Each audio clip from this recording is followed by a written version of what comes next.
পতিত স্বৈরাচারী শক্তি ভোটারদের মাঝে কৃত্রিমভাবে ভয়ের আবহ তৈরি করতে চাচ্ছে উল্লেখ করে তথ্য ও সম্প্রচার উপদেষ্টা সৈয়দা রেজওয়ানা হাসান বলেছেন, তাদের এই অশুভ তৎপরতা মোকাবেলা করতে প্রয়োজনে সরকার প্রস্তুতি বাড়াবে। আজ সচিবালয়ে সাংবাদিকদের প্রশ্নের জবাবে তিনি এসব কথা বলেন, জানাচ্ছেন নজরানা চৌধুরী। ত্রয়োদশ জাতীয় সংসদ নির্বাচনের ভোট গ্রহণের আর মাত্র বাকি 2 সপ্তাহ।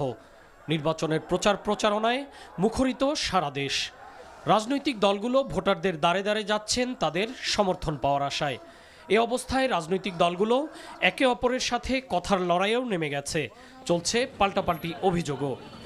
এরকম অবস্থায় সরকারের কি ভূমিকা হবে সে বিষয়ে জানতে চাইলে তথ্য ও সম্প্রচার উপদেষ্টা জানান, আইন লঙ্ঘন না হলে সরকারের কিছুই করার নেই।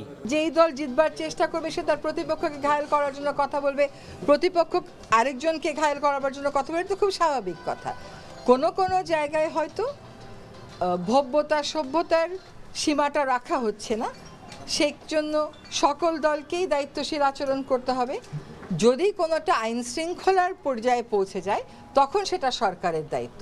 তার আগ পর্যন্ত কে কার জনসভায় কি বললো না বললো তো সেটা সরকারের দায়িত্ব না।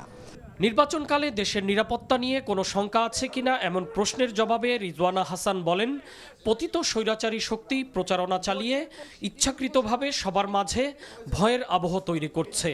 এই যে ভয়ের একটা আবহ তৈরি করা, নানান প্রচারণা, সামাজিক যোগাযোগ মাধ্যমে নানান কিছু বক্তব্য, ভিত্তিহীন বক্তব্য দিয়ে একটা ভয়ের আবহ তৈরি করার চেষ্টা করা হচ্ছে।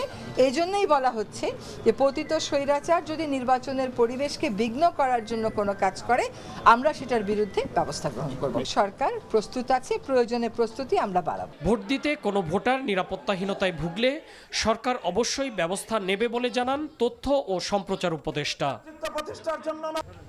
নজরানা চৌধুরী, এনটিভি নিউজ, ঢাকা।